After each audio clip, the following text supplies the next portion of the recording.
Welcome, everyone. My name is Gretchen Rowe, and it's my pleasure to welcome you to this conversation about, is it time to change your curriculum? I'm delighted to be joined by my three favorite colleagues today to talk about this. We have lots of things to share with you, so I'm going to let them introduce themselves. And Michael, we're going to switch it up. We're going to let you start since you're the rooster in this hen house today. So I think this is a first. I don't think I was even prepared. I had my mute button on. No, my name is Michael Sauce. I've worked alongside home educators since 2005. I've been with Demme Learning for the last 8 years. I'm a placement specialist for Demme Learning. I help place students at the proper level for all of our curriculums. I have 2 kids at home. I have a 9-year-old and a 6-year-old. And I just really enjoy what I do here. I love talking to families, talking about their students, and finding ways that we can continue their success through their educational journey. My name is Lisa Chimento. I am a customer success consultant and placement specialist here with Demme Learning for the past 5 years. And before that, I worked at homeschool conventions since about 2008. Working with homeschooling families. At that time, it was just Matthew C. We've certainly added to our inventory here. I homeschooled my own 4 children for 25 years, and I had a great deal of help when I was first starting out. I had wonderful support in the area where I lived, and it has been such a privilege to be able to pay that forward and support other homeschooling families now. It's my joy, and I really love doing it, love speaking with customers, and I love being there for you when you have questions as well. And my name is Sue Wachter. I've been helping homeschool families since 1988, since Michael brought up the year. It's like, oh, 1988, a long time. So what I've always loved about doing this, and it's always been allowed at Demme Learning as well, is just to help people make good decisions. And whether that's with us or help them decide it won't work for them, we've always been allowed to do that. And so that's been a privilege. So we can just be transparent and support you the best we can. And again, my name is Gretchen Rowe. My husband and I homeschooled 6 kids, 21 years, and I am delighted to host these 3 lovely folks today to talk to you about things to consider. Is it time to change your curriculum? And we have a lot of prepared information for you. You made reservation questions when you registered, so we will turn our attention to those. But I think we're going to begin with some generalities. And Michael, I wonder if you could talk about why parents bought the curriculum. And you had mentioned something when we did our planning session about thinking through your why. So I wonder if you could elaborate on that a little bit. Yeah, obviously we all choose a curriculum for a reason. It may be that it's our first year homeschooling and that curriculum provider provided all the subjects, and it was just easier to get started that way with one complete program. And maybe it was something else happened within your life that allowed you to make a change. But there's a reason why we chose the curriculum at the beginning of at a certain point. And I think it's important to evaluate that decision and to see if it's meeting those whys, and to know if it's meeting your needs, because we do also recognize that as we grow, as our families change, or as the years go by, that why might change. And so it's important to continue to look at those reasons and make sure that it's meeting your needs and your students' needs. Sue, I wonder if you could talk a little bit about the elaboration you talked about. Do kids need more of your one-on-one time? And that'll vary even in our program, and it'll be vary from student to student and what level you're in. Was there something more specific you were thinking, Gretchen? Well, we were talking when we did our planning session, we were talking about being able as a parent to evaluate a student's needs to know where you're going to need to invest your time.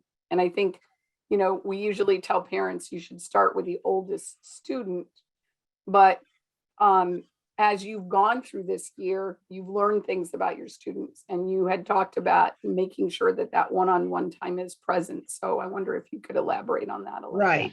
And again, each student will be a little different, and depending on which curriculum you're in, the main thing to remember too with that one-on-one time is it shouldn't go on and on and on and on. There needs to be attention spent on, what their attention span is. When you start losing them, that you just shut it off, whether the worksheet's done or not, especially when they're learning something new.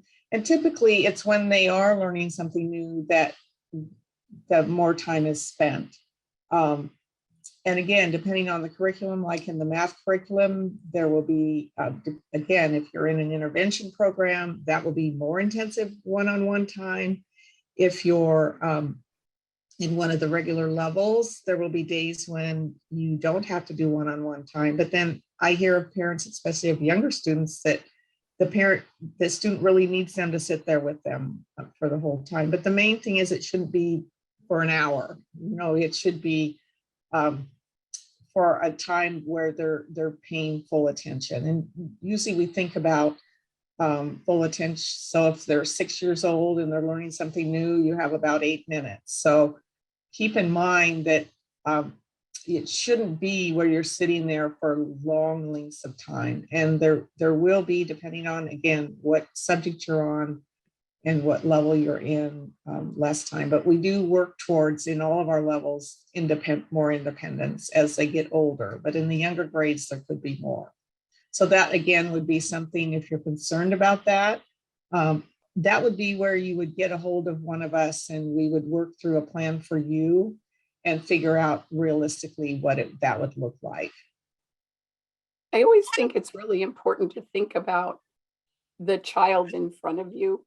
And I have this conversation often at homeschool conferences. My eldest son was brilliant, but he couldn't be left to his own devices to do a single math problem until he was at least 16 years old. He just had a difficult time staying engaged. And I think sometimes when we get to this point in an academic year, we don't feel like we've been wholly successful. And it's time for us to evaluate our own participation with our children as far as that success. And I know, Lisa, you had talked about that last week. Can you elaborate on that a little bit about how the parents' engagement with the student makes a difference? Yeah, age can sometimes be a piece of that puzzle, but not always. Like you said, sometimes some children will need you there a little longer. I think one of the things that I've discovered over the years, and I started to really see this a lot with my youngest child when he came through, there was tremendous value in having me there, because there was an element of, I'm not in this alone. Your children aren't in a classroom situation. And so sometimes when they've got other kids there that are also maybe confused. Maybe they're not getting yet. Maybe they need more explanation and they feel that I'm not alone in this. But but it's just you and them and they're sitting by themselves, they may need to have somebody there to bounce ideas off of. And that's an opportunity for you as a parent to not just sit there and watching your clock and I'm wasting time and I need to be doing other things, but to be able to engage that child in, okay, let's talk this through. Tell me what you're understanding so far. Tell me if something is confusing to you. All of those things help with the communication and they may reveal why that child needs you there longer than you think they ought to. So I think there's opportunity there to, learn patience as a parent. I know it's sometimes hard, especially if there's multiple kids, you've got a lot of plates spinning in the air. But I love that Michael has often said this, and it's something that has stuck with me now too. Ask the child, ask questions before making assumptions, ask some really pointed, not just yes, no questions, but questions that are going to get some real information to you and see whether or not that's going to reveal what exactly is needed here. Do they need me here for the whole thing? Is it just one problem they're struggling with? And to be able to pinpoint some things there. I hope that's helpful. Yeah, Michael, can you elaborate a little bit on how you engage with parents in talking about being able to evaluate how much independent work a student can do?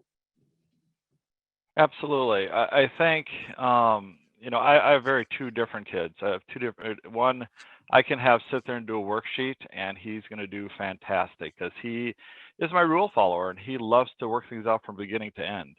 I have another student who has ADHD and if I left him alone, nothing would get done. And I realized that about him and he needs to have that interaction and that motivation to do well. And so I think it's, I always say that the parents are the experts when it comes to their kids, and it's important that you kind of are able to make those adjustments that your kids need. And so Matthew C works great for both of my kids because the one who likes to do things from start to finish and explain things well does great with it. But my other son who loves to do multiple things using the blocks, being able to engage in a different way, it works well with also. And I think that's an important piece is to identify, does it work for each child? And it may, one curriculum may work well for one child and one may not for the other, and that's okay. And because I believe there's not a perfect curriculum out there. I believe there's great curriculums, but they don't work in every situation. And so it's important to kind of see how that works with your family. I also think it's important to ask questions, ask your kids questions about how they're learning with it. Is it something that they're able to connect with and understand? I think it's important to also call into the curriculum company and ask them questions about how maybe it could be used differently in certain situations. I think that's an important piece of when picking a curriculum is seeing how much support you have as a parent. I know that's something that we put a lot of stock into at Demme Learning, is to make sure we're not just giving a curriculum and saying, I hope it goes well, but we want to be a part of what you're doing and making sure that you're having success and that we're here for you if you need us. And so, having the support structure around you with the curriculum provider, but also being able to interact with your kids and make sure that they're having the experience that you're wanting them to have. I believe that every family has a goal for their child when they turn 18 of what they want them to look like. And I think it's important to ask that question, is this curriculum helping them get to that point? And if not, maybe we need to take a step back and adjust and find that right fit.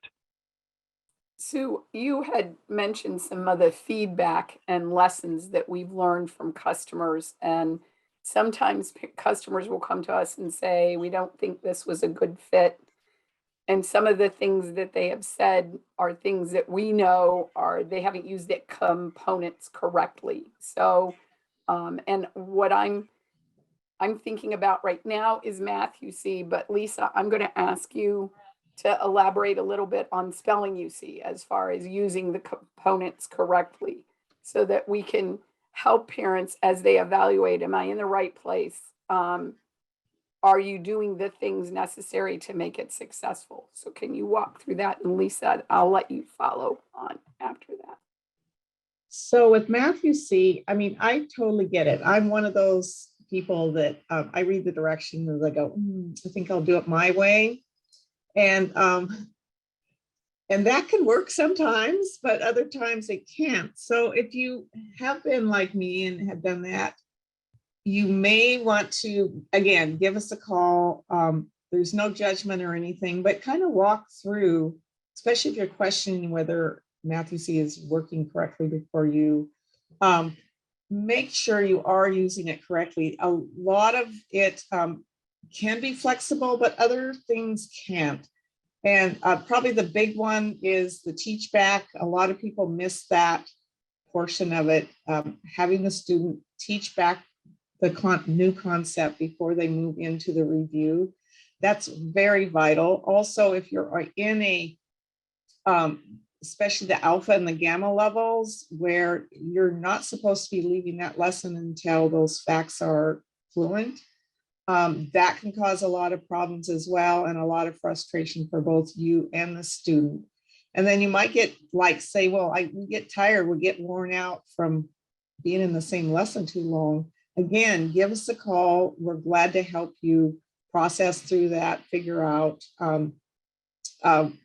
what's going well, what's not, and give you some additional support.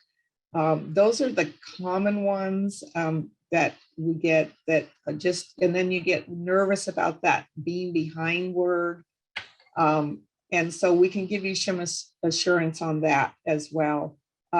Matthew C is a mastery approach. And so it is important that the student goes from a mastered concept to an unknown piece of it. And that's how the success happens. There's also extra support that we can give. There's lots of support on the website. Great blogs in the Guild that can be supportive as well. There's just a lot of support out there, and we want to make sure that you're aware of what that is. Yeah, and also for Matthew C and spelling, you see, proper placement right from the get-go is critical. And sometimes what seems to be not working is because the student wasn't placed according to their skill level, you know, especially for folks who are taking children out of school or using another another homeschool curriculum. They're going by grades. And so they'll say, my student is going into 4th grade, so they need this level. But these are skills-based courses. So we have placement tools available online. We're all of us placement specialists and can walk you through the placement process as well and help fine-tune that placement. But that's where it needs to start in order to be able to have success, that the student is in the correct level according to their skills. For spelling, you see, some of the most common usage errors are, number one, they are not reading the passage to the child first. They'll say, oh, my child already can read that. I don't need to read it to them. But this is a multisensory program as well. And listening is one of the senses that we want to include there. So even if the student can read the passage on their own, please do what the instructions say and read the passage to them first, and then have them read it back to you.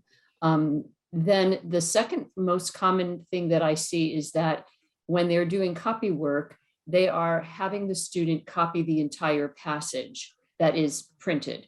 And that could sometimes, for some kids, take more than the recommended 10 minutes. And so what happens is the student's getting fatigued, and when you are spending more time on it than you want to, it's sabotaging long-term retention, which is the whole goal here with the spelling you see. We want to build long-term visual memory. Well, that long-term retention is better achieved when you take small bites over more sessions than when you're trying to gobble up a lot of material and sitting for a long time at it. So Sue mentioned this earlier. You want to add maybe 2 to 3 minutes to a child's age to see what is their peak amount of time for new material, but that goes also for long-term memory and retention of that material. So it is strongly recommended that you put a timer on for 10 minutes before they start the copy work. And it doesn't matter where they are in that passage. When the timer rings, have them stop. It doesn't matter if they haven't completed it. And then let them do the chunking on their own handwriting as instructed. That's the number 2 question. And then the third one is dictation. And this is a classic because, and I get this because I never was homeschooled. In my school, when dictation happened, the teacher either read a whole sentence or a passage, a portion of that sentence, and then you had to, write it. Well, if that's happening in this situation, then that child's mind is consumed with what did she just say and trying to remember all of the words that you have just dictated, instead of concentrating on what's the correct spelling of each of those words. So the dictation should be 1 word at a time. And that sounds odd, but we want them to be given the time they need to visually recall the correct spelling of that word. And if they do make an error, don't wait until you have finished the whole dictation passage to then go over and, red line all of the errors. Stop them in the moment and say, let's try that one again. And you can even give a hint if they're stuck on it. but we don't want them practicing the incorrect spelling over and over and over again. And sometimes that happens, especially if the word they've misspelled occurs multiple times in that dictation. And the dictation exercise should also be a maximum of 10 minutes. So keep in mind that the writing portion of each day should be 10 minutes and no longer. Dictation should be one word at a time. And I would just add a little bit to that is, and when they have finished their 10 minutes, they have finished that page. You don't go back the next day and say, okay, you didn't finish yesterday, so finish that one. They did finish their 10 minutes of copy work and dictation. Thank you, Sue, for saying that, because I think that's really important. Michael and I just spent the weekend together at a conference, and we got a lot of opportunities to talk with kids about creative writing.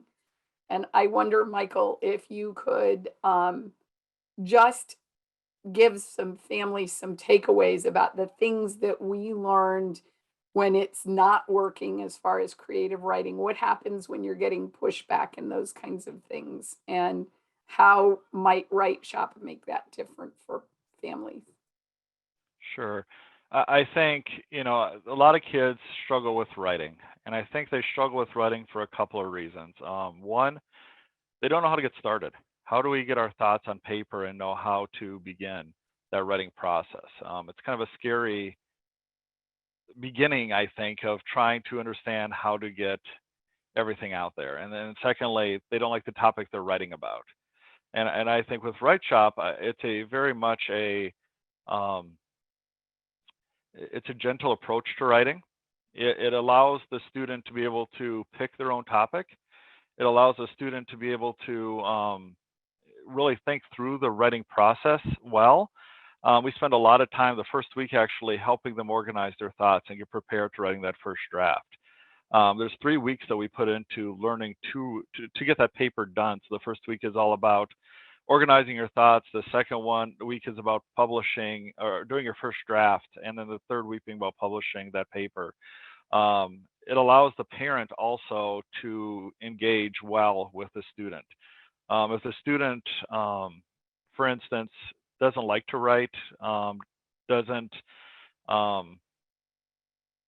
it's something maybe that hurts them to write, you can dictate they can dictate to you and you can write it out themselves. They can do it on a computer if they like to. They can do it on pencil and paper. We allow you to be flexible within the writing process. The other thing that I really appreciate about those early years of writing in WriteShop is it's kind of a pick your own adventure. We have our typical way to walk through a level, but we also have, if it's too hard, smaller steps, it's called. It can go a little bit slower, a little bit easier, or if it's going really well, it can go flying higher to make it a little bit tougher. So it adjusts for your student. And so I do appreciate, because I was one of those students that didn't like to write, and the biggest reasons were those two reasons. It was hard to get started, and the topics weren't exciting to me. And so they can talk about how their action figure got to the moon or something like that. They can put that on paper. So it is a very gentle approach to writing and very flexible, and allows you as a parent also to engage well with them and make sure they're understanding that process. So now I'd like to ask all three of you to pose some questions for parents to be considering when they're looking at, okay, did this work this year? And do we need to pick a change for next year? We had troubleshot a bunch of questions here on our planning document, but one of and I'll start with the first one is, I always think it's a great idea as a parent to have a cheap $2 notebook so that you can capture your thoughts as they're cogent. And one of the things I think to ask yourself is, what are the goals that you have for each of your children? Your goals may not be wholly academic. As Michael said, maybe your goal next year for a student is to teach that child to be willing to enter into the writing process. And I'm not saying to make an exhaustive list, but if you can create a list of goals for each child, then you can weigh those against the curriculum that you are currently using and what you're considering using, and decide if you are on the right path or if you need to make a change. What other questions would you guys say parents need to be considering? I think personally the time of life that they're in. How much time do they have to dedicate to each student for one-on-one time? I mean, if you have some young kids there, 3 and below, it may be very difficult to find that time. It may have to be just during nap times or things like that. How do we have curriculum that can help them do more on their own? Obviously, there are curriculums we need to be invested into as far as being one-on-one time, but there's some things they can do on their own, absolutely. Does it fit into your lifestyle of how you're living right now? I'm a firm believer that the curriculum shouldn't change how you live. It should just naturally fit into that lifestyle that you have. Is it meeting the way that your students like to learn? I think is another one. If I gave like I said, a workbook curriculum to my youngest, it would not go well. We'd probably have fights every single day, right? We need to get up and be active. Also, like we talked about too, how much time are we spending doing math or whatever subject each day? Is it an hour or so? Because that's a long time. Can we find out what the goals are for each of those curriculums? Like for ours, our goal is that they're able to teach the concept back, and we can do that in 20 minutes and be able to give them a chance to do something else and come back to it the next day. Keep those I think those are some important questions, because I think one of the biggest fears we have is change. And when we pick a curriculum, it can be devastating to think that I might have to change that curriculum someday. It's a very hard thing for parents to want to do, because what if the next one's worse than what I have currently? Or we don't like to feel like we made a bad choice. And I never feel like parents make bad decisions. We do the best with the resources and the knowledge we have at that point, but sometimes our lives change and sometimes facts change, and we need to make those changes, and it's perfectly fine. And so we never judge, we never think, well, we should have done this earlier. We do the best we can every single day for our kids, and sometimes situations change, or we need to make changes to our curriculum. And so Yeah, I agree with that entirely. And life happens. You have to make a move. You have a new baby. Things will change in your time abilities. There was a time when my 2 older boys, they were fairly close in age, and then we had a new baby. We made a new move. I just did not have the time to be doing a lot of individual things. So we made a decision that things like literature and science and social studies would be done in unit studies, so we could do it together. And then they still did their individual math and their individual reading. But that really worked for us for a few years. It wasn't going to work forever, but it worked for a few years. And that was a nice thing to do. It changed things up a little bit. And then when that time was over, we made another reassessment. Another thing that you can ask this: what things can some of my children do together? There are sometimes, even if they are different ages, they may be at the same skill level. That may be for math, it may be for spelling, it may be for writing. And so having curriculum that allows you to work together with children is a good positive thing. I like what Michael said about meeting the way that they learn best. And one of the things that I have learned over the past few years, and studies are really bearing this out. I remember when I was homeschooling, the idea of learning styles became the big trend. And but we have learned since then that you need to be really careful that you are not tailoring everything around each child according to the way that they learn best, and only that way. Because, think about this. They're going to leave your house someday. They're going to get a job. They're going to go maybe to college. They are going to go out in the world, and nobody is going to say to them, what way do you learn best? And I'll be sure to deliver this material to you that way. When you can find material that will that will engage multiple senses, because the more senses that are engaged on a regular basis with the different topics they'll be learning, the more all of their ways of learning will improve. So it will still reach them in the way that they learn best, but it will help develop and improve all of the ways that they learn: auditory, visual, kinesthetic, tactile, whatever. And then they will be prepared when they leave your home to be able to receive information, instruction from their boss or instruction from a college professor in whatever way it's delivered, and be able to receive it and continue learning. And lifelong learning is our goal there. So I think that's a big piece of it. Any from you, Sue?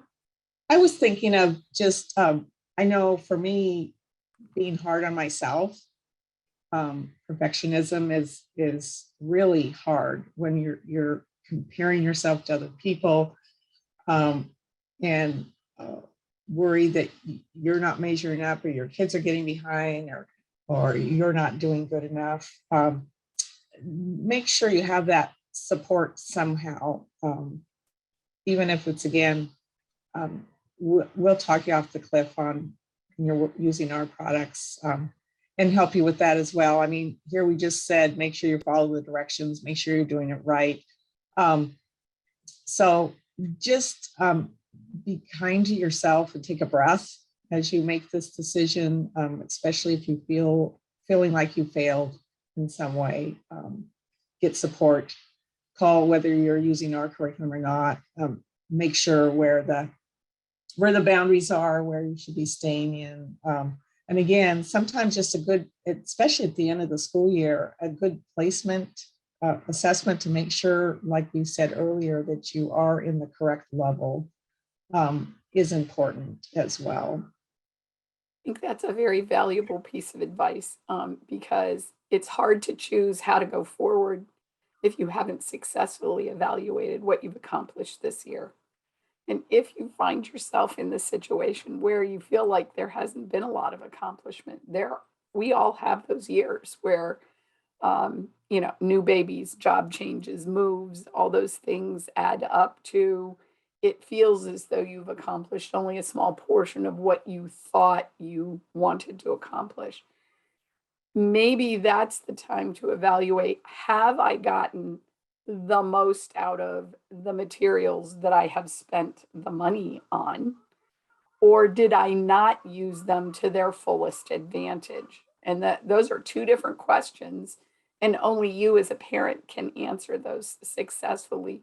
Lisa, I wonder if I could revisit the conversation that you said about knowing that sometimes you'll make a great decision for a curriculum for child number one, and then child number two comes along and it's not the same experience. So can you talk for our parents a little bit about that? Yeah, I mean, your children, they are not cookie cutters children. They are their own individual people. And sometimes they learn very differently. Sometimes they process information differently. Sometimes they have different physical needs. And there's lots of practical questions to take into account here. But sometimes something that works beautifully for one child is just not cutting it for another.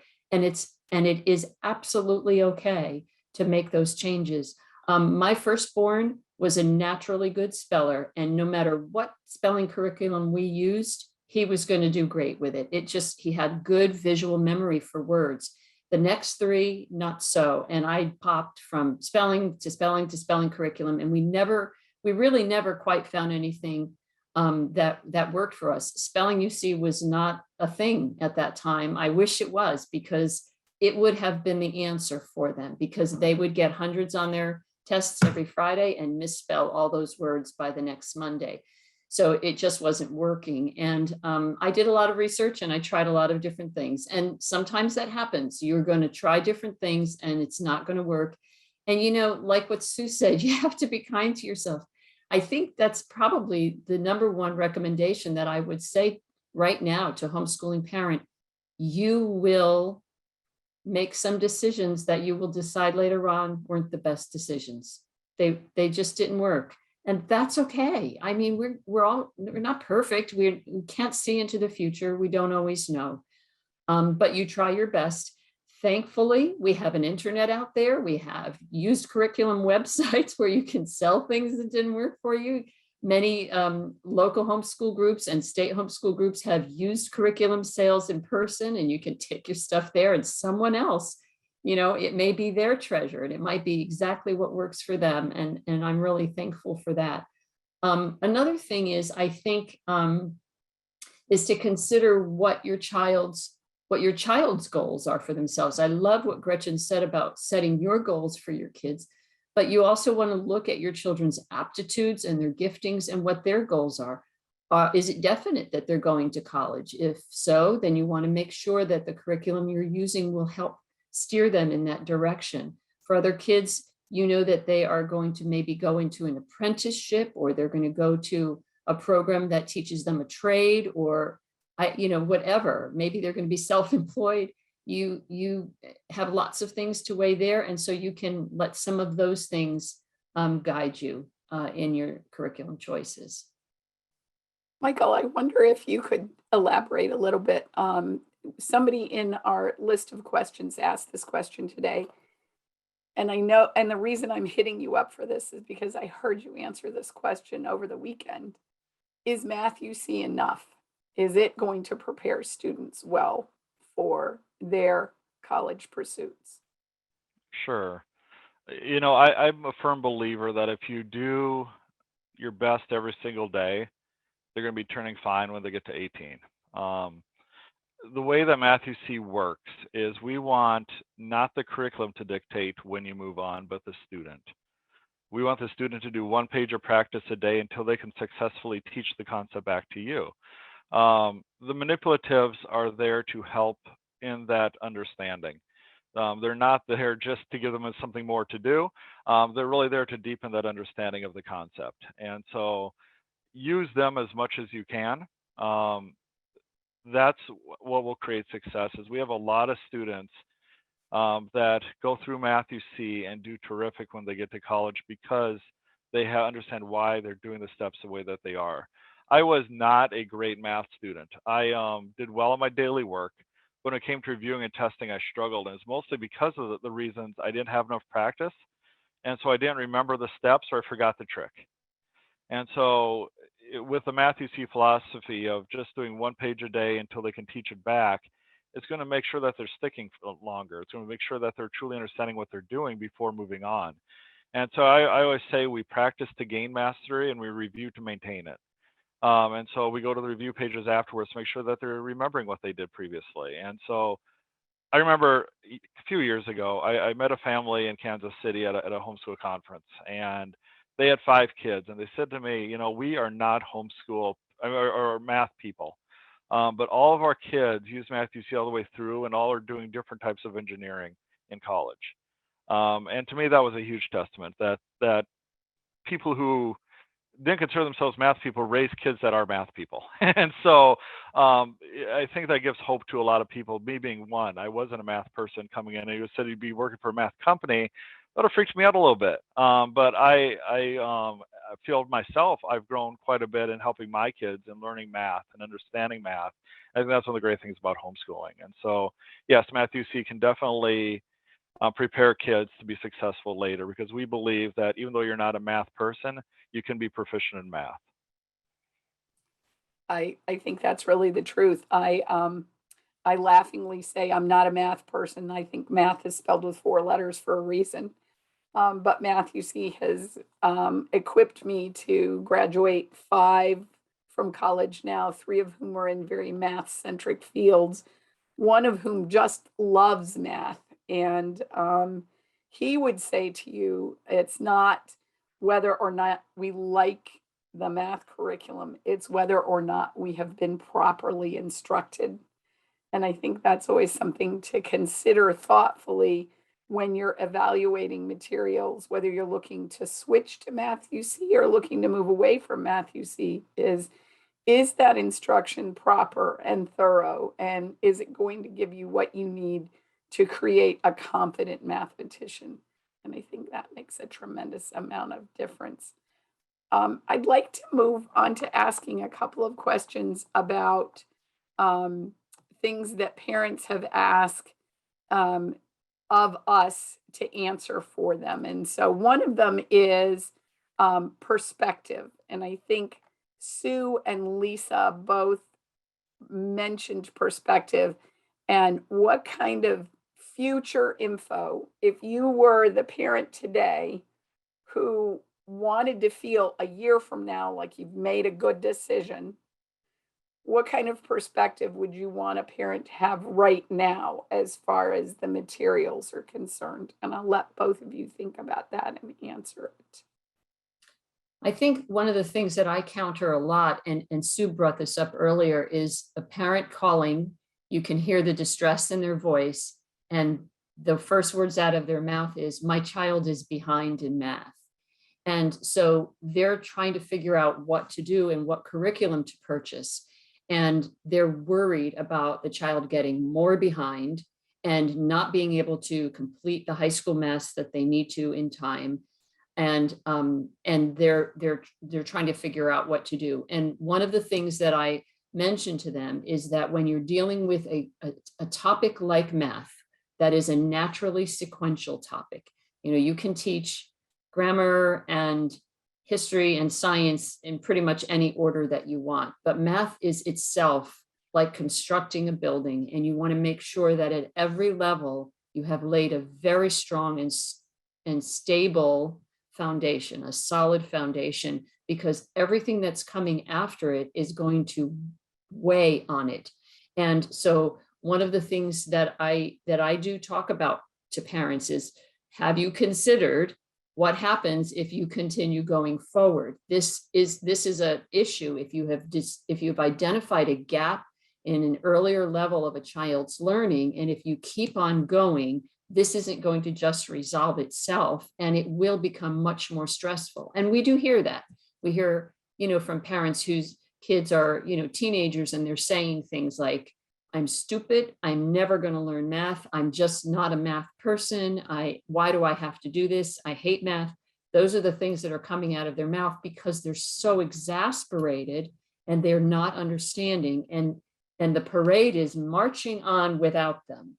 And so the idea here is to try to encourage a parent and reassure them that taking a short pause from forward motion and filling in those gaps to solidify the child's foundation is not a waste of time. You're not losing time. You are investing time really wisely, because when that happens, it resolves some other issues by itself, by filling in those gaps. And now you're helping that child to move forward with confidence. And revisiting some earlier concepts is not the same as when a young child is first looking at those concepts for the first time. It might take them a whole school year to get through that level, but not so with a child who needs to just take a step back and fill in gaps. They come through it quite quickly because the material's familiar. They've seen it. It's just like there's a lot of loose threads out there that need to be tied up. And when it does, it clicks for them and they can move forward. So for me, I think that's how I'm interpreting the question here. That's something to consider. If whatever you're using for whatever subjects that student is struggling, consider that there may be an earlier concept in that topic that has not been understood, and we need to go back and do a little revisiting there so that that child can move forward with confidence, feeling equipped. This might also be a good time for you to tell the story of working with your niece and how you were able to make those affirmative changes with her, because I think that makes it very relatable to parents. So I had a situation, she's an adult now, but she was in third grade and just having a lot of emotional things happen at school. And so they brought her home for the year, and we backed up. We didn't have the AIM product then, so we did quick through of alpha and beta and gamma, and she had an IEP when she left, and it was pretty exciting. And she started getting exciting because now things started making sense. When we did multi-digit addition. I remember the first time I showed her column addition, she goes, whoa, wait a minute, do that again. And I did it again. She goes, wow, I didn't have a clue how to make that happen before. And so she did go back to school the next year, and she had her IEP removed within a month. So, and I'm not an instructor. I mean, I do know the product, but it can just make a big difference if that gap filling. And I will tell you, all three of us on the team, we get pretty excited about filling gaps because we know it can just be a total game changer. And we can also give you assurance. I like to also, as we fill in the gaps, talk about where we're going to be in 5 years, just to give you that peace of mind that it's going to be okay. The other thing that Lisa made me think of was that when sometimes it's the parent that says, I'm not really good at math. And you have an opportunity there. They're actually the parent that's not that strong in math, especially in the lower grades. You have an opportunity to be the best teacher they ever had, because you're going to learn together and you're going to model to them how to learn when you do think something is hard, how to break it down, how to work with another person, and to get there. So that's an important piece that I would want to make sure that you're aware of too, because I get that call a lot where mom says, I'm just really bad at math. I don't know if I can do this. Just keep in mind that our products are designed, they weren't first designed for a classroom. All of our products were designed for the parent that doesn't feel confident. And so the support is there in the material and in the teams as well. I think this would be an appropriate time to say that if you have a child who is resisting whatever it is that you're doing with them, if they are giving you pushback, if your interpretation of that pushback is that they're unmotivated or they're lazy or they're just not interested, I want to encourage you to look a little deeper and explore a little bit more, because it's very seldom that laziness is really the answer. Often there's something that is causing the child a challenge academically that we have not quite accurately quantified, and it is perceived by us as some sort of resistance. And we just need to dig a little bit deeper to figure out why. I'll give you an example. I had a conversation in Arizona last weekend with a parent who a year ago had said to me that her son was just lazy and unmotivated. He didn't want to do any kind of academics. He didn't want to do math. He didn't want to do reading. He didn't like to put a pencil on the paper and put down his thoughts. And I asked her several questions at the time. And in the course of our conversation, we ascertained that perhaps he might have some vision issues going on. So she went off to pursue that. And a year later, this past weekend, she came up to me and she said, I am so glad that we had that conversation, because a year later, I would no longer label my son as lazy. She said he had some issues with eye tracking that I didn't even know were happening. And she said, when we got those accurately diagnosed and remediated, she said, we have caught him up almost 4 grade levels in under a year.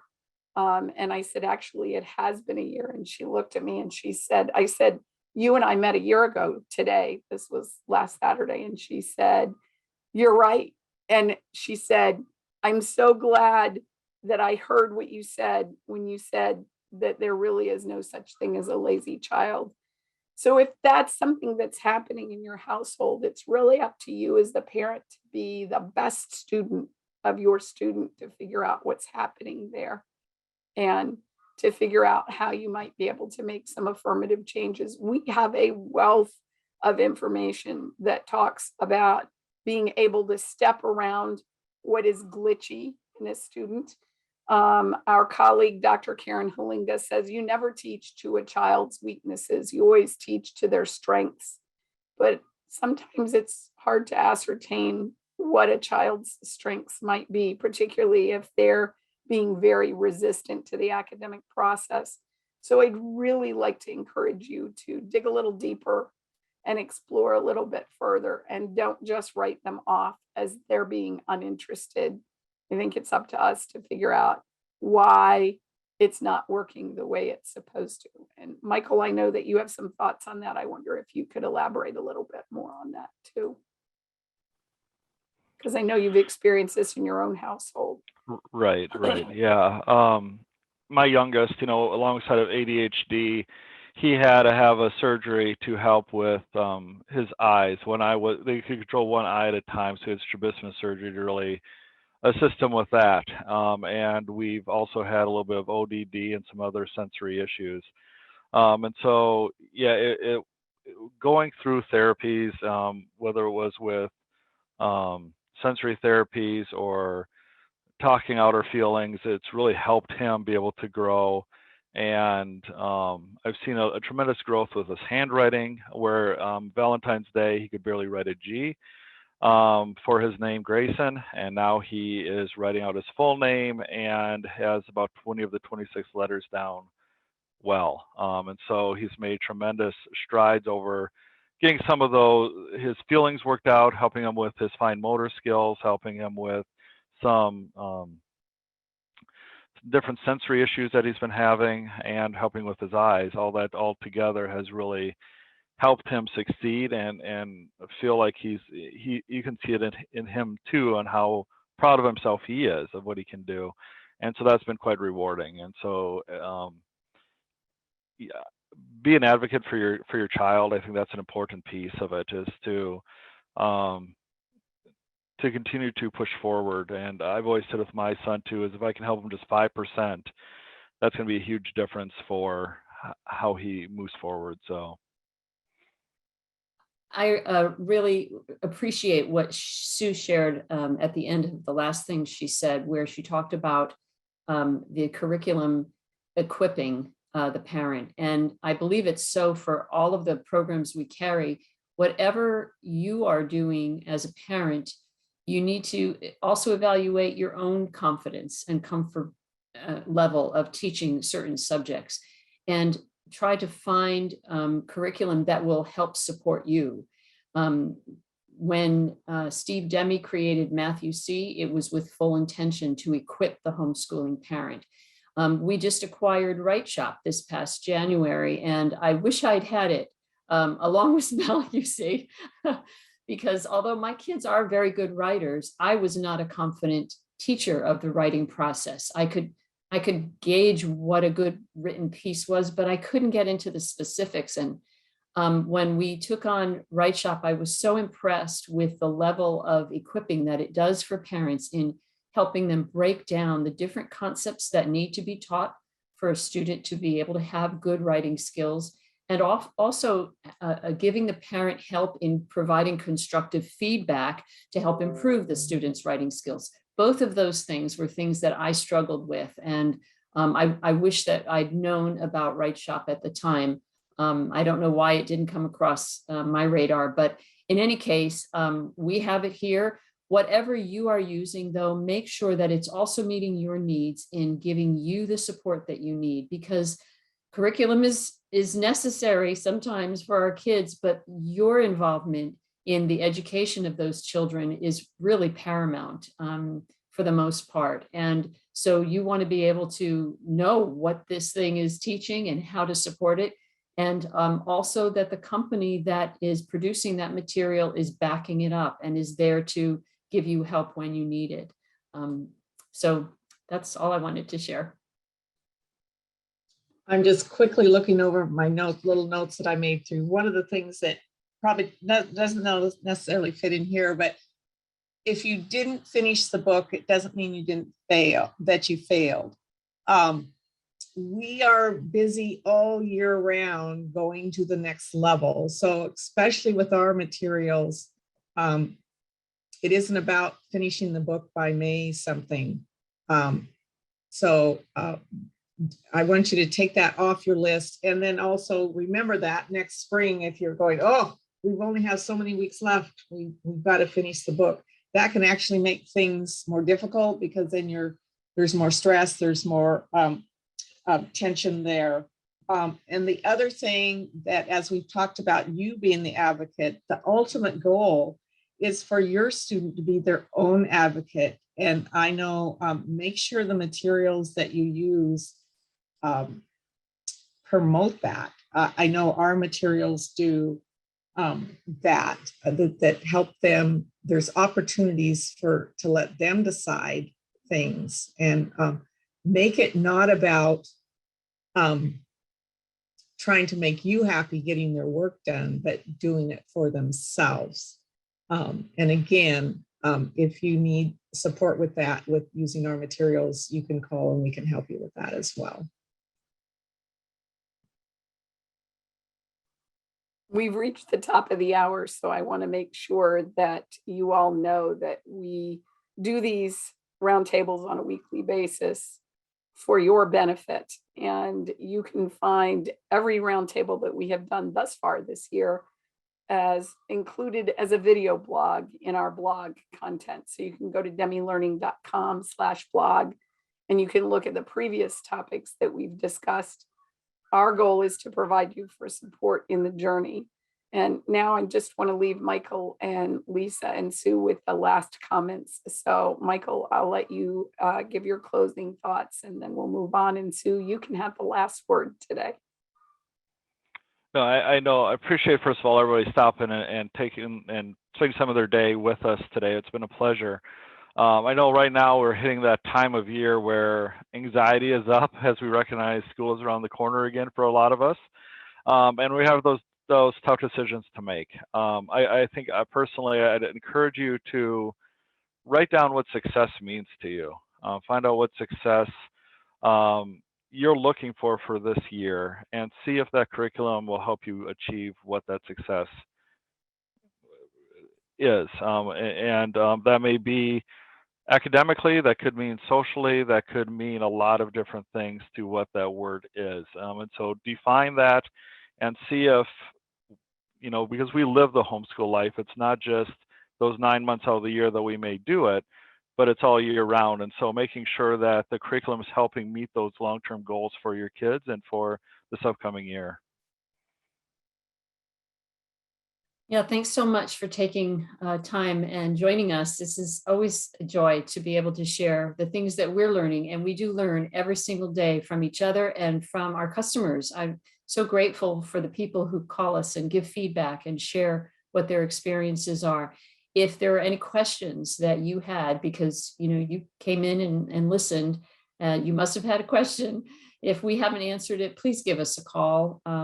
You can call the 888 number, 888-854-6284, and press 1 to speak to a placement specialist if you need help with placing a child or the answer to any of these questions. Customer service is also amazing. Demme Learning has the greatest customer service team in the world. And so please do reach out if you have any questions at all. And I was just going to echo what Lisa said. The great joy of doing this job is what we learn together. Again, the team, and especially with the parents, many of the things and support, additional support items that we have are things that we learn from discussing with you, getting in the trenches and trying to figure all this stuff out. I just want, bottom line is we're here for you. Give us a call. Take care, everyone. Have a wonderful summer day. Bye.